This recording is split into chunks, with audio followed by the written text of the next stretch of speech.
Good morning सबको। Good, आप लोग उठे सुबह सुबह टाइम चेंज होने के बावजूद। आज हम लोग जो चैप्टर शुरू करने वाले हैं वो है डीप वाटर। ठीक है, ये एक गुड मॉर्निंग भारती। ये of man and mountains Williams और डॉगल्स हैं। उन्होंने सेम बुक है, सेम बुक का थर्ड चैप्टर है बच्चे। 2 कर लिए थे, अब आगे चल रहे हैं हम लोग। तो ये ऑटोबायोग्राफी है। ये जो चैप्टर है बच्चे, ये एक ऑटोबायोग्राफी है। मतलब ऑटोबायोग्राफी मतलब जो अपने बारे में खुद लिखता है। उस ऑटोबायोग्राफी का नाम क्या है? Of man and mountains. तो of man and mountains Williams और डॉगल्स ने लिखी थी, और उसी से एक हिस्सा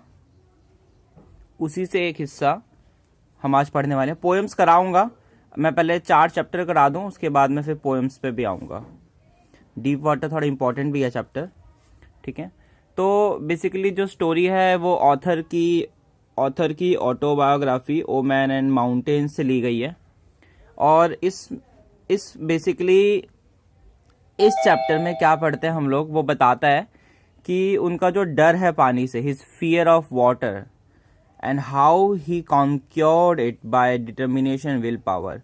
वो कैसे पानी से डरते थे और कैसे अपने दृढ़ निश्चय और अपनी शक्ति, मतलब कह सकते हो उनकी जो विल पावर थी, उससे उन्होंने उस डर पे काबू पाया। एज अ चाइल्ड, जब वो छोटे थे, when he was 3 or 4 years old, he would go to beach in California. वो कैलिफोर्निया में बीच में जाया करते, समुद्र के किनारे जाया करते थे कैलिफोर्निया में अपने पिताजी के साथ। ठीक है, अपने पिताजी के साथ वो कैलिफोर्निया के बीच में जाया करते थे। And he would get scared by the might of the huge waves. और जो वो लहरें आया करती थी वो उसको खींच लेती थी, मतलब ऑथर को। ठीक है, वो उनसे बड़ा डरता था। And it instilled a fear. Kunal बच्चे, मैंने अभी शुरू ही किया, डोंट वरी, मैंने अभी शुरू ही किया बस। ठीक है, तो वो बड़ा डरता था, और वो जो डर था वो उसके सबकॉन्शियस माइंड में रह गया था। ठीक है, तो मैं एक बार पूरा गो थ्रू दे रहा हूँ चैप्टर का। तो चैप्टर के कई हिस्से हैं, तो अलग अलग हिस्सों में हम लोग बात करेंगे। ऑथर की अगर मैं आपको थोड़ी सी बात बताऊं, तो बच्चे ऑथर जो है विलियम, ऑथर का जो पूरा नाम है वो है विलियम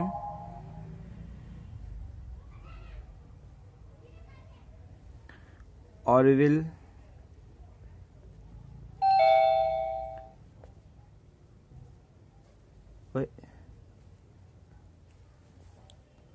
डॉगल्स।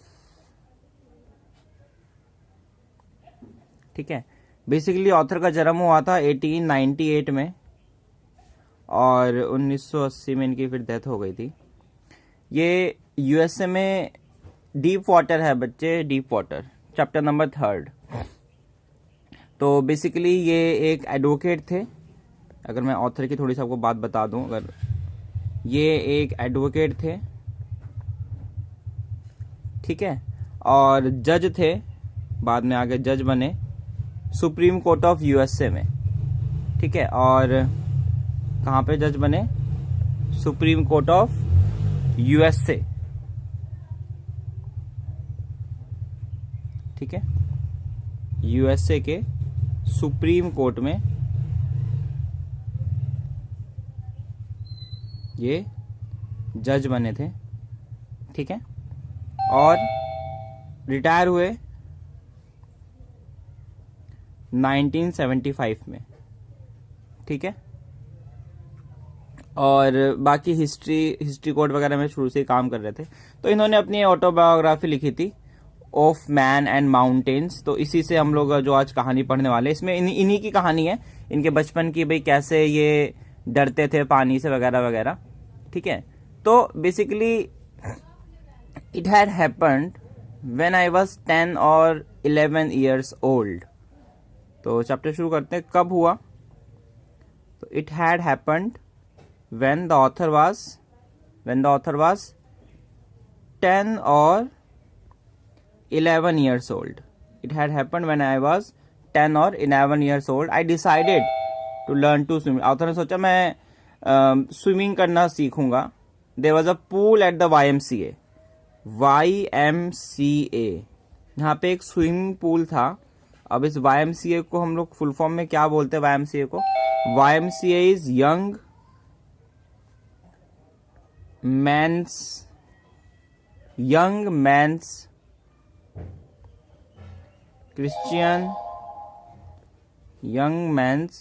Christian association.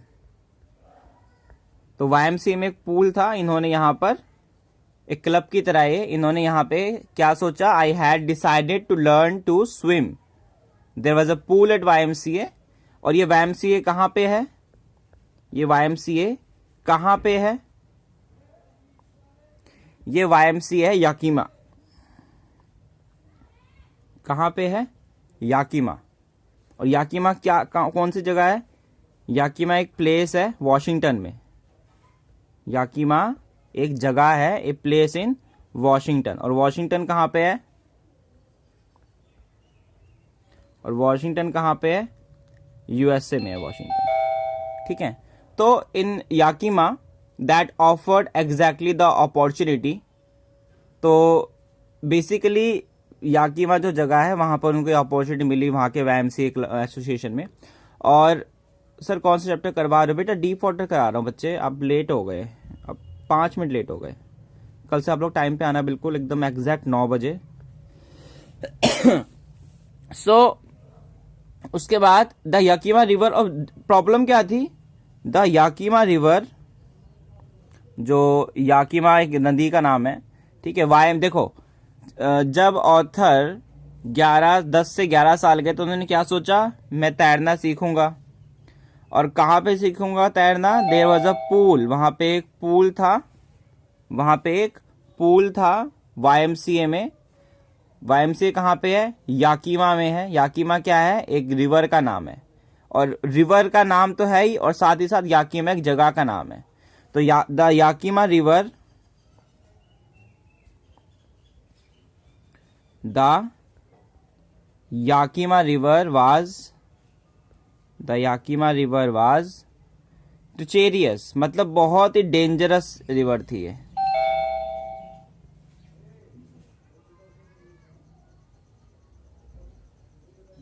इसका मतलब होता है डेंजरस. बड़ी खतरनाक रिवर थी. ठीक है. तो बेसिकली वो जो ऑथर थे, द राइटर, अपना एक्सपीरियंस शेयर कर रहा है. मैं ऐसे जानना चाहता था, यहाँ पे मैंने सीखना सीखा. ठीक है. He did not go to Yakima River to swim as it was considered dangerous. उन्होंने बोला मैं याकीमा रिवर में नहीं जाऊंगा, मैं याकीमा रिवर में नहीं जाऊंगा. ठीक है. This shows that he had a prior fear of water. और ये क्या दर्शाता है? कि उनको पहले से ही पानी का डर था. उनको पहले से ही पानी का डर था. क्लियर? उसके बाद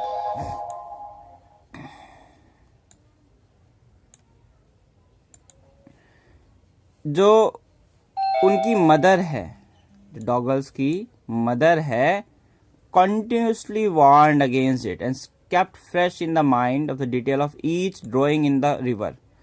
और जो उनकी मदर है वो हमेशा उनको मतलब वार्न करती रहती है कि भाई to not to go the near the Yakima River and would discuss the various incident of drowning. और वो उन्हें हमेशा यही बोलती रहती है कि देखो वहां जाओगे तो वहां पे वो ऐसे डूब गया था, एक बार वो ऐसे डूब गया था. ठीक है. उनको बड़ा डर लग रहा था. उनकी मम्मी हमेशा उन्हें ऐसी कहानियां बताती रहती थी. ठीक है. तो ऑथर को YMCA का पूल सेफ लगा. ऑथर को YMCA का जो पूल था वो ऑथर को कैसा लगा? सेफ लगा. क्योंकि उनकी मम्मी हमेशा उन्हें याकीमा रिवर के बारे में बताती रहती थी, वहां पे कभी कोई डूब गया. ठीक है. तो he felt that pool at YMCA was safer. The shallow area of the pool was only 2 or 3 feet deep. और वहां का जो एरिया था, उस पूल का जो एरिया था वो 2 से 3 फीट ही ज़्यादा गहरा था, ज़्यादा गहरा भी नहीं था, मतलब वो आगे चलते चलते बढ़ता रहता था, है ना। और सबसे कम था 2 से 3 फीट, और सब शैलो एरिया सबसे कम एरिया, और जो डीपर एरिया था वो था 9 फीट। मतलब जब स्विमिंग पूल ऐसे ही होता है, एक तरफ कम, फिर आगे चलते रहोगे, बढ़ता रहेगा बढ़ता रहेगा बढ़ता रहेगा, ठीक है। And he also got a pair of water wings. उसको वाटर विंग्स इस तरह के होते हैं छोटे छोटे से, जो वो लोग अपने हाथों में लगा लेते हैं और फिर उसे डूबते नहीं है। उसको एक नया वाटर विंग्स का पेयर भी मिला टू प्रिवेंट ड्रॉइंग, ताकि वो डूबे ना। He did not like to wear the swimming costume, ठीक है। अब जो ऑथर थे उनको स्विमिंग कॉस्ट्यूम पसंद नहीं था। उनको जो स्विमिंग कॉस्ट्यूम है वो पसंद नहीं था। क्यों पसंद नहीं था स्विमिंग कॉस्ट्यूम?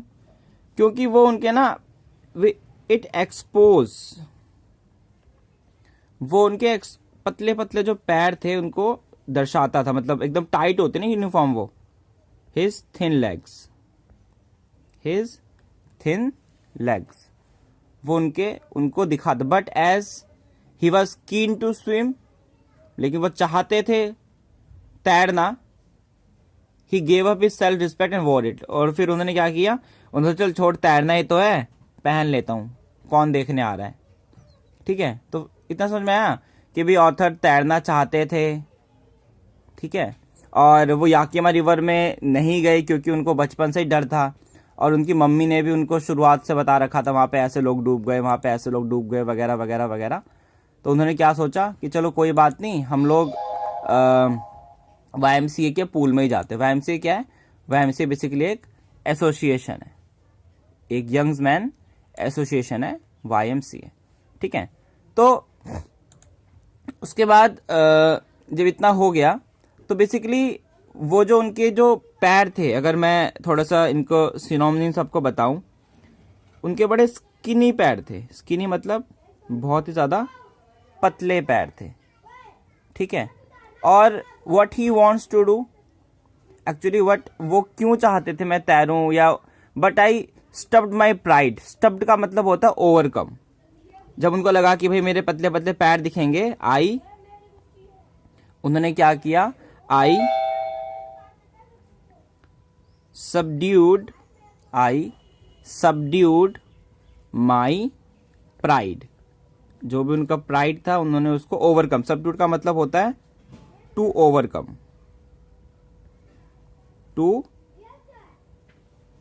ओवरकम, उन्होंने उसको ओवरकम किया, ठीक है।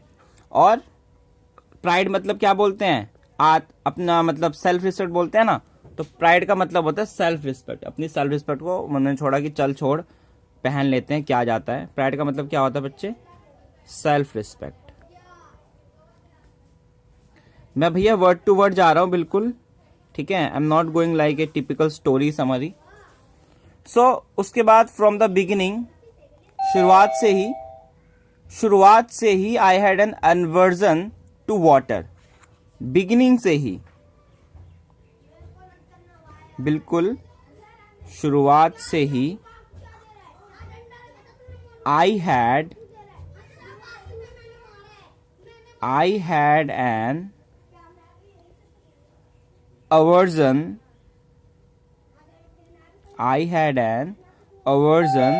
to the water।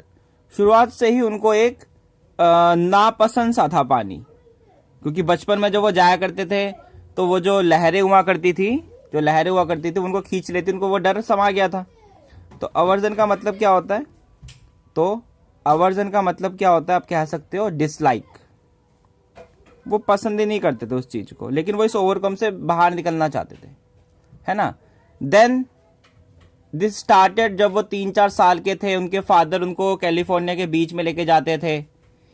वो और ऑथर खड़े होते थे सर्फिंग बोर्ड के, जो एक सर्फ करने वाला बोर्ड होता है, कुछ इस तरीके से होता है वो बोर्ड, उसके नीचे इस तरह से लगा होता है, तो ये लहरों में तैरता है, ठीक है। और जो वेव होती थी वो उनको नीचे गिरा देती थी, उनके ऊपर पानी गिर जाता था, वो पूरा एकदम डूब जाते थे पानी में, जैसे सांस सब खत्म होने। ये सब बचपन में उनके डर घुसा हुआ था। और उनके पिताजी हंसते थे, father laughed, but there was a terror in my heart at the overpowering force of the waves. ठीक है, लेकिन वो जो डर था वो उनके मन में बैठ गया। किसका डर? पानी का डर। तो पानी का डर समझ में आया ना कहां से शुरू हुआ था? जब उनके फादर उनको लेके जाते थे कैलिफोर्निया के बीच पे। तो जब इंट्रोडक्शन हुआ वाईएमसीए में, तो my introduction to the YMCA swimming pool revived unpleasant memories. अब देखो, जैसे ही वो वाईएमसीए में गए, जब वो वाईएमसीए में गए, उनका जब इंट्रो हुआ तो मतलब पानी वगैरह इन सब से उनका इंट्रो हुआ। इन सब चीजों ने क्या चीज को दोबारा से याद किया उनके अंदर? रिवाइव मतलब ब्रॉड बैक टू माइंड, दोबारा उनके मन में सब कुछ आ गया। रिवाइव मतलब ब्रॉड बैक टू माइंड। ठीक है, ब्रॉड बैक टू माइंड। तो क्या क्या चीजें रिवाइव होगी उनके अंदर? अनप्लीजेंट मेमोरीज, जो उनकी बचपन की वो सब मेमोरीज थी, वो सब उनके दिमाग में दोबारा से आने। जैसे वाईएमसीए के अंदर पहुंचे, पूल उन्होंने देखा ना, जैसे वाईएमसीए का अनप्लीजेंट, गुड, हाँ बिल्कुल बिल्कुल राहुल, हॉन्टिंग, वो उनको डराता था। But in a little while I gather confidence, लेकिन फिर वो बोले नहीं मुझे स्विमिंग सीखनी है। In a little while I gather confidence, उनके अंदर कॉन्फिडेंस आया। I paddle with my new water wings, और उनके जो उन्होंने हाथों में जो वो वाटर विंग्स लगा रखे थे, वो पैडल करने लगे। Watching the other boys and trying to learn by aping them. What is अपाइंग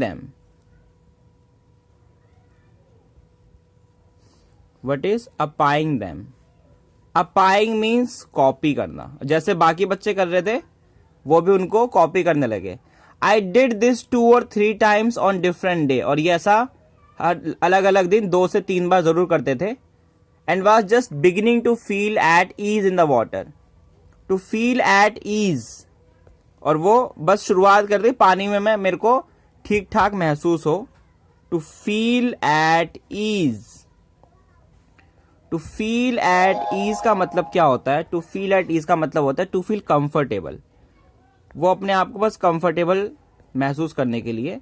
जैसे अगर आप में से किसी ने कभी स्विमिंग करी है, तो पानी के अंदर एक अलग ब्याउंसी होती है। ठीक है, वो पानी के अंदर बियॉन्ड फोर्स अलग होता है, आपको ऊपर ढकेलेगा, कभी कभी खींच लेगा, तो वो अलग उनको उस चीज में कंफर्ट हो रहे थे। When the miss adventure happen, ठीक है, तो ये सब चीजें, ईज का मतलब होता है comfortable, Deepika.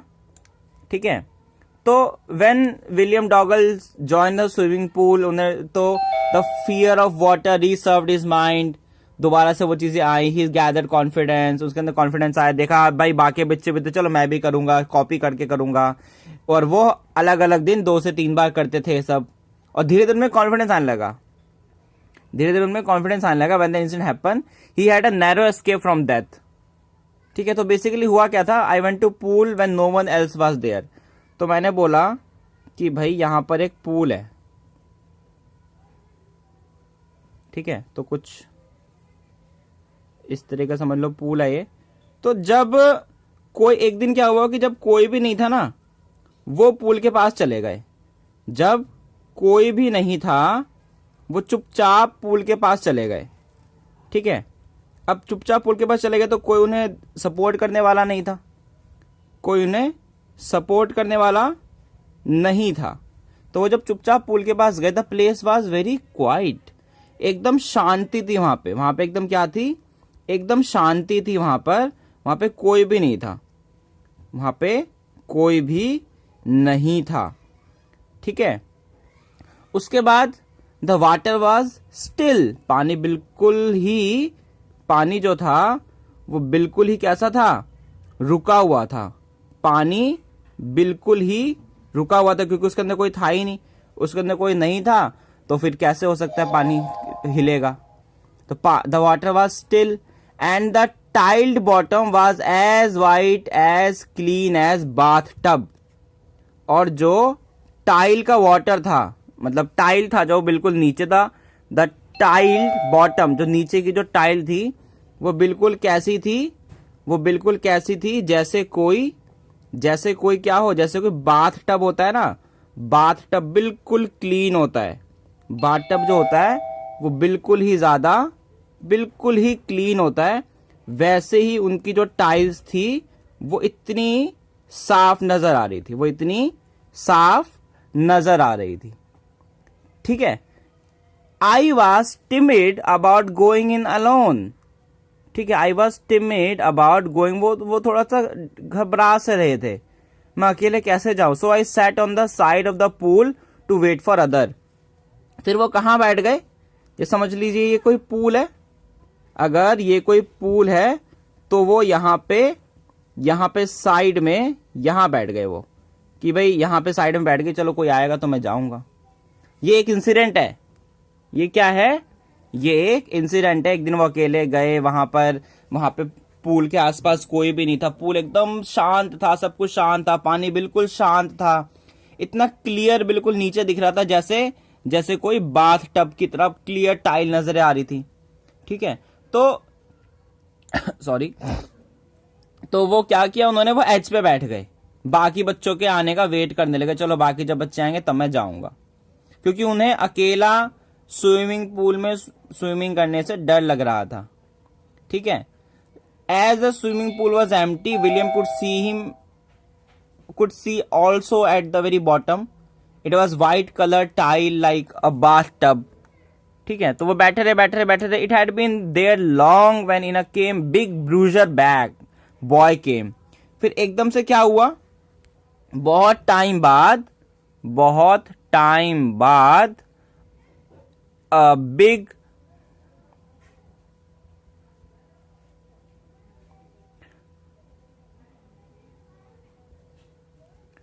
bruiser boy, probably 18 year old, करीब 18 साल का, काफी मतलब समझ लो जॉनी लीवर की तरह एक बड़का हट्टा कट्टा लड़का आया। He had thick hairs on his chest, उसके चेस्ट पे थिक बाल थे, मतलब अनिल कपूर की तरह। ही हैड,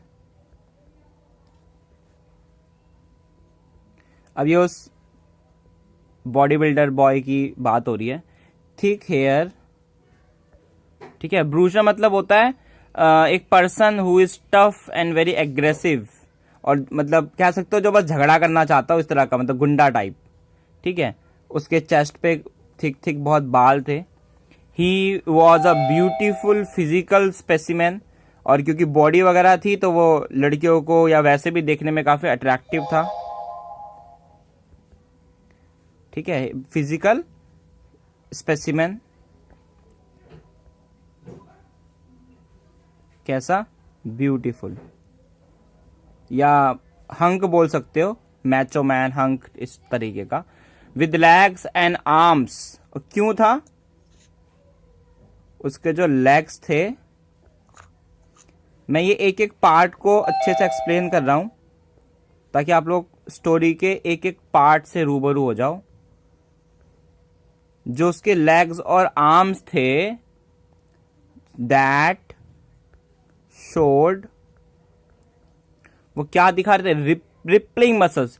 रिपलिंग का मतलब एकदम जैसे, मतलब बोलते हैं ना एकदम बढ़िया मसल्स, कट्स आ रखे थे उसके बिल्कुल, रिपलिंग मसल्स। ही येल्ड एकदम से, ही येल्ड, चिल्लाया। Hi skinny, how had you like to be ducked, वो मतलब स्किनी बोलता है उसको, स्किनी, वो बहुत पतले से होते हैं ना, तो वो क्या येल्ड, क्या चीखते हैं, क्या चिल्लाते हैं, ही येल्ड हाय स्किनी। स्किनी मतलब हमें ये पतलू, इस तरीके से।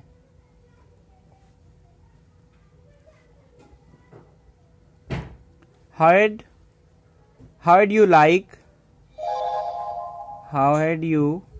like to be डग्ड का मतलब होता है मैं तुम्हें धक्का मार दूं या पानी के, तुम कैसा महसूस करोगे, वो से पूछता है, क्योंकि वो बिल्कुल किनारे बैठा होता है, वो बिल्कुल, ओ सॉरी,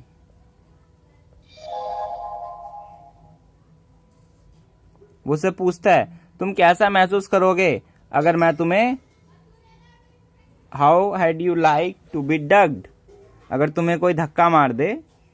ठीक है, स्पेसिमेन मतलब क्या हुआ, एग्जाम्पल, वो एक, तो बेसिकली लड़के पे दोबारा आते हैं अचानक से, काफी टाइम बाद जब वेट कर रहा था वो, तो वेट करते करते एक ब्रूशर बॉय मीन्स एक person who is very tough. इसके मैं लिख देता हूं यहाँ पे, ब्रूशर बॉय का मतलब होता है person who is tough. Tough का मतलब कह सकते हो बड़ा ही बॉडी, मतलब गुंडा टाइप, एंड एग्रेसिव, काफी गुस्से वाला रहने वाला, सबसे झगड़ा करता है, ऐसा वो होता है। ठीक है, वो आता है, करीब 18 साल का होता है वो लड़का, उसके had thick hair on his chest, physical specimen मतलब होता है एग्जाम्पल, उसका फिजिकल स्पेसिमेन बड़ा ब्यूटीफुल है वो, उसका जो लेग्स हैं, आर्म्स हैं, उनकी काफी अच्छी रिपलिंग बॉडी है, मतलब एकदम कट्स वगैरह अच्छे आ रखे हैं, एकदम से चिल्लाता है डॉगल्स पे, hi skinny, how you like to be ducked, hey पतलू, कैसा लगेगा अगर मैं तुम्हें धक्का मार दूं या प्लंग समवन अंडर वाटर, तुम्हें मैं पानी के अंदर डाल दूं तो कैसा लगेगा। ठीक है, with that he picked me up, और ये इतना बोलने के बाद ही बस उसने ऐसे चिल्लाया, बोला, और फिर उसने क्या किया, ही पिक्ड मी अप, उसने उसको उठाया, and tossed me into the deep end, तो एकदम फेंक दिया। ऐसे बोलते उसने उसको उठाया एंड टॉस्ड का मतलब क्या होता है, थ्रू। ठीक है, tossed me into the deep and, tossed का मतलब क्या बताया मैंने, थ्रू, फेंक दिया मेरे को एकदम गहराई में। I landed in a sitting position, और मैं जब लैंड किया मेरी पोजिशन कैसी थी, सिटिंग पोजिशन थी, मतलब एकदम बैठा हुआ था मैं। स्वॉलोड वाटर, और एकदम पानी में निगल चुका था। Went at once in the bottom, एकदम से मैं बिल्कुल नीचे ही चला गया, बिल्कुल नीचे। आई वॉज फ्राइटेंडेड, मैं बहुत डरा हुआ था, but not yet frightened and out of my wits, लेकिन अभी भी मेरी जो विट्स का मतलब होता है इंटेलिजेंस, अभी भी मेरी इंटेलिजेंस ही जिंदा थी। विट्स का मतलब क्या होता है, इंटेलिजेंस, अभी मेरी इंटेलिजेंस अभी जिंदा थी। On the way down I planned, जब मैं नीचे जा रहा था, ऑन वे डाउन, क्योंकि उनकी इंटेलिजेंसी जो थी अभी भी डरी नहीं थी। On way down I planned, उन्होंने क्या प्लान किया, when my feet hit the bottom, उन्होंने क्या प्लान किया कि समझ लीजिए अगर ये बॉटम है, और जब उनके पैर जो हैं इस बॉटम को टच करेंगे, आई would make a big jump, मैं एक जंप लूंगा ऊपर से, मैं एक जंप लूंगा ऊपर की तरफ। Came to the surface, lay flat on it and paddle to the edge of the pool. उन्होंने क्या बोला, जब वो नीचे, उन्होंने प्लान कर लिया, मैं जैसे ही नीचे जाने वाला हूंगा, जैसे ही मेरे जो फीट है वो बॉटम को टच करेंगे, मैं क्या करूंगा, I would make a big jump, मैं एक बड़ी छलांग लगाऊंगा। Come to the surface, surface पे आऊंगा पानी के, lie flat on it and paddle to at the edge of the pool. ठीक है, कि भाई मैं ऐसे जंप लगा के और लाई ऑन हिज बैक, ऐसे लेट जाऊंगा, and swim on the edge of the pool, और तैरते तैरते पूल के एज पे चला जाऊंगा। It seemed a long way down, these those 9 feet more like 90, लेकिन ऐसा हो ही नहीं रहा था। वो जो 9 feet का जो पूल था, मैंने बताया था ना हाईएस्ट 9 feet था, वो ऐसा लग रहा था 90 feet हो, मतलब वो नीचे बहुत देर में पहुंच रहे थे। Before I touched bottom my lungs were ready to burst, लेकिन इससे पहले कि मैं नीचे पहुंचता, तो मेरे जो दो मेरे फेफड़े थे वो ऐसा हो गए थे कि भाई अब बस फटने वाला है मेरे फेफड़े। ठीक है, क्योंकि इतना पानी भर चुका था। लंग्स, उनको क्या लग रहा था, लंग्स क्या, रेडी टू बर्स्ट, मैं नीचे पहुंचने से मुझे लगा था मेरे फेफड़े फटने वाले हैं। But when my feet hit bottom, लेकिन जैसे ही मेरे पैरों ने बॉटम को हिट किया, आई समॉन्ड, जैसे उन्होंने हिट किया बॉटम को, ठीक है, जैसे उन्होंने हिट किया बॉटम को, अभी थोड़ी देर बाद ना आप लोग वो हो जाओगे, एग्जिट हो जाओगे 4 मिनट बाद, तो फिर आप लोग दोबारा एंट्री कर लेना। सुबह भी 30 कितने हैं, 34 सारे नहीं आए आज भी। कोई नहीं, आप लोग पढ़ो, ठीक है। हिट बॉटम, जैसे उन्होंने उसको हिट किया, आई समॉन्ड, SUMMONED। समॉन्ड का मतलब होता है गैदर करना। उन्होंने फटाफट गैदर किया। क्या गैदर किया? आई समॉन्ड ऑल माई स्ट्रेंथ, मैंने अपनी पूरी ताकत को गैदर किया।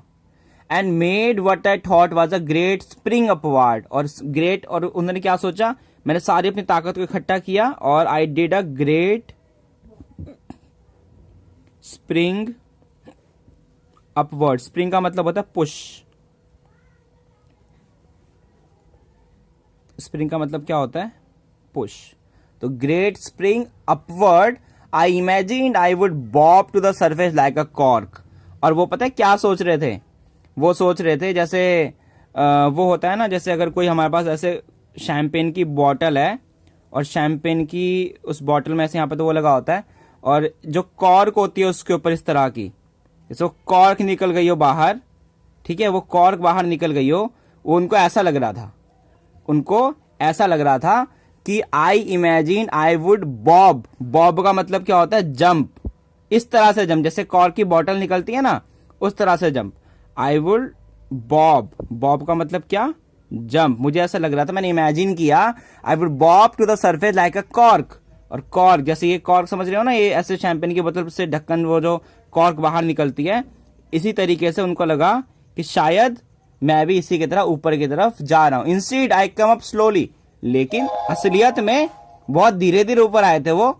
मैंने अपनी आंखें खोली, बट सॉ नथिंग, मुझे कुछ नहीं दिख रहा था, सिर्फ और सिर्फ पानी दिख रहा था, बिल्कुल येलो टिंग पानी, बिल्कुल ही येलो टिंग। टिंग मतलब होता है कि येलो येलो सा कलर हो गया पानी का। उनको पानी दिख रहा था, कैसा पानी था वो? येलो टिंग। जब उनकी आंखें खुली ऐसे जंप के बाद, उन्हें आंखें खोली थे, एकदम येलो टिंग वाटर, ठीक है, वेरी येलो, मतलब you can say like touch of colour. टिंग मीन्स, टिंग का मतलब होता है टच ऑफ कलर। तो येलो येलो सा टच आ गया था कलर में, पीलापन जिसको बोलते हैं। तो येलो टिंग ऑफ कलर, लाइक येलो टिंग। आई ग्रू पैनिकली, एकदम से वो परेशान हो गए। I reached up as if it to grab a rope and my hands clutched only at water, like फंस गए वो बिल्कुल पानी में। I was suffocating. सफोकेटिंग मतलब क्या होता है? सफोकेटिंग, सफोकेटिंग का मतलब होता है वो सांस भी नहीं ले पा रहे। I was suffocating, I try to yell but no sound came out. वो स्क्रीम, येल मतलब क्या बताया था मैंने? स्क्रीम, चिल्लाना। वो चाहते थे, वो चाहते थे, इसका लिख लेता हूं, अनेबल टू ब्रीथ, ठीक है। और ही वॉन्टेड टू येल, लेकिन वो नहीं बोल पा रहे। Then my eyes and nose came out of water but not my mouth. फिर उनकी आंखें और नाक तो बाहर आ गई, लेकिन उनका मुंह नहीं आया बाहर, ठीक है, उनका मुंह बाहर नहीं आया। एक बार आप लोग एग्जिट कर लो और दोबारा फिर एंट्री करते हैं, फिर शुरू करते हैं। वक्त तो पूरा हो गया।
जीवन से पूछो कल कितने थे?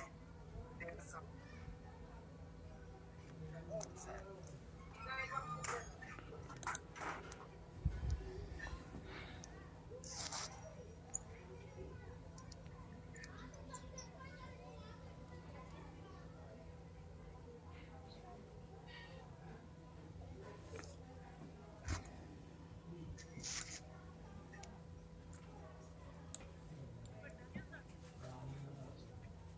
ठीक है। सो उसके बाद वो चिल्लाना चाह रहे थे, वो चिल्लाए। उसके बाद जब वो बाहर निकले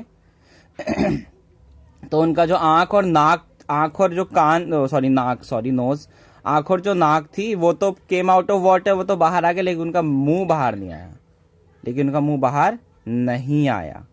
ठीक है।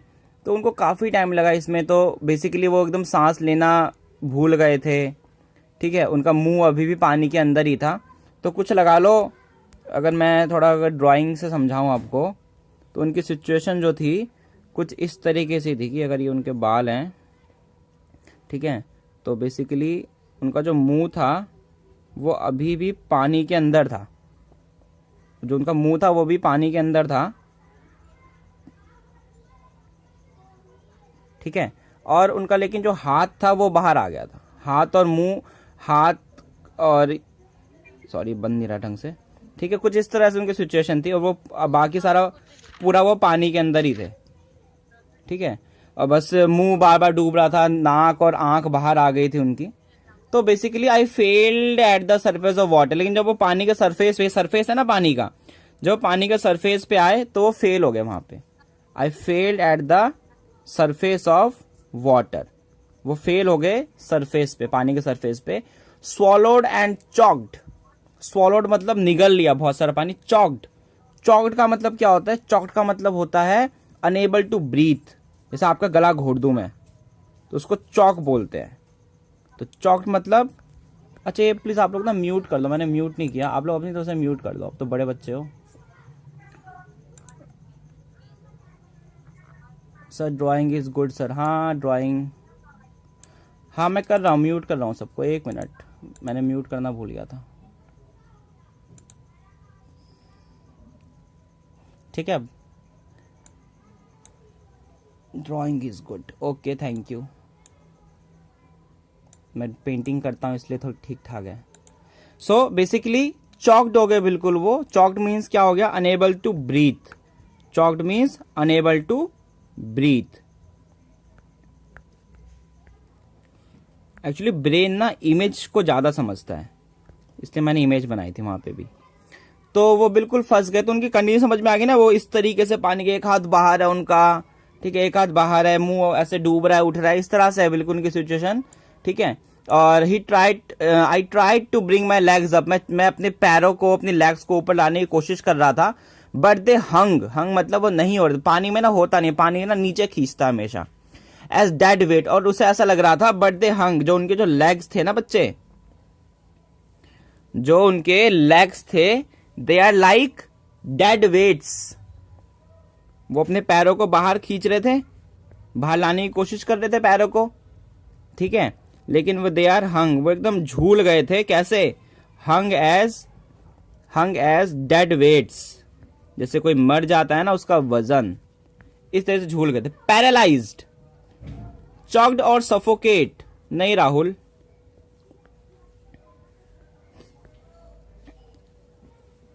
चॉक्ड मतलब होता है बिल्कुल सांस लेना बंद हो गया। अब सफोकेट मतलब घुटन। ठीक है। और पैर कैसे हो गए उनके? बिल्कुल पैरालाइज्ड हो गए। कैसे हो गए? बिल्कुल पैरालाइज्ड हो गए पैर। एंड रिजिड, और कैसे हो गए? रिजिड मतलब बिल्कुल एकदम पत्थर जैसे कठोर हो गए उसके पैर। ठीक है। A great force was pulling me under. तो ग्रेविटी जो थी वो उनको नीचे की तरफ खींच रही थी। हाँ, रिजिड मतलब हार्ड। तो ग्रेविटी जो थी वो उनको नीचे की तरफ खींच रही थी, है ना। आई स्क्रीम्ड, मैं चिल्लाया, but only the water heard me. लेकिन सिर्फ मुझे पानी सुनाई, जो मुझे कौन सुन पा रहा था? सिर्फ पानी सुन पा रहा था। I had started on the long journey back to the bottom of the, और दोबारा उन्होंने, I had started on the long journey back to the bottom of the pool, दोबारा वो पूल के नीचे की तरफ जाने लगे। तो दोबारा से एक बार इसको रिपीट कर लेते हैं। वो सरफेस पे बैठे हुए थे, एक हंग सा लड़का आता है और बोलता है, hey skinny do you want if I will duck you. तो वो उसे उठाता है, उठा के फेंक देता है। वो उसी सिचुएशन में फटाफट से पानी के एकदम बॉटम में पहुंच जाते हैं। इस बीच में बड़े वो डरे हुए होते हैं, लेकिन वो अपना दिमाग लगाते हैं। वो सोचते हैं जैसे ही, क्या सोचते हैं वो सोचते हैं जैसे ही मैं बॉटम को टच करूंगा, जैसे बॉटम को टच करूंगा और मैं एकदम से ऐसे प्रेशर लगाऊंगा और ऊपर की तरफ आ जाऊंगा, उनको लगा था 9 फीट ही तो है, लेकिन वो 9 फीट 90 फीट के बराबर लगने लगा उनको। लेकिन जब वो पहुंचे उन्होंने उनका जो बिल्कुल फेफड़े थे बिल्कुल सांस लेना बंद कर दिया था, सब कुछ एकदम उनको ऐसा लग रहा था अब मेरे फेफड़े फटने वाले हैं। लेकिन वो जैसे ही पहुंचे, he behave like this, he behave like a champagne cork, है ना, एक इस कॉर्क की तरह उन्होंने अपने आप को प्रेशर किया। प्रेशर करने के बाद एक बॉब उन्होंने he did a great spring upward, एक पुश किया and he barbed, he jumped. उसके बाद जंप होने के बाद वो कहां पहुंच गए, लगभग पानी के सरफेस पे आ गए। आने के बाद जब उन्होंने आंखें खोली, उन्होंने देखा कि धीरे धीरे येलो टिंग लाइक येलो सा कलर हो गया था और उनका जो मुंह था वो पानी में ही था बार बार, है ना, और आंख और नाक वो कुछ इस तरह से उनकी सिचुएशन थी। वो बिल्कुल फंस चुके थे सिचुएशन। और हिज लेग्स वर लाइक हंग, उनके पैर फंस चुके हैं, सांस नहीं ले पा रहे हैं, पैरालाइज हो, बिल्कुल रिजिड हो गए हैं, ठीक है। एंड देन उन्होंने अपनी जर्नी दोबारा शुरू कर दी, journey back to the bottom. And इन सब के बाद क्या किया उन्होंने, journey back to the bottom, journey back to the bottom. फिर वो वापस से नीचे की तरफ जाने लगे, ठीक है। इतना क्लियर है सबको? यहां तक किसी को आज मैं यहीं तक कराऊंगा, journey back to the bottom तक। फिर वो नीचे जाने के बाद क्या हुआ वो हम कल पढ़ेंगे, या आप भी पढ़ के रखना। किसी को यहां तक कोई डाउट हो तो प्लीज पूछो, एनी डाउट एनीबॉडी?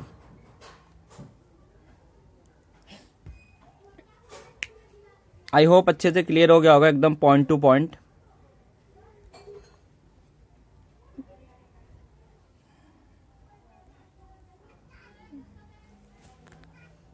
स्पेसिफिक मतलब होता है एग्जाम्पल। सर मैं अभी आई हूं चैप्टर को, अरे वाह यार लेट क्यों आते हो यार, ये डीप वाटर कर रहे थे हम लोग। लेट मत आया करो, एकदम एग्जैक्ट 9 बजे पहुंच जाओ। और काफी बच्चों को ना नोट्स मिल ही नहीं रहे हैं।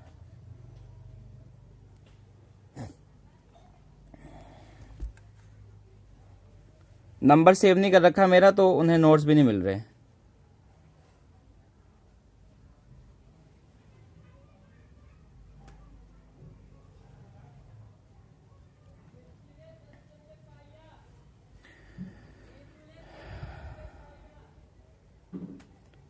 और कुछ किसी को कुछ पूछना है?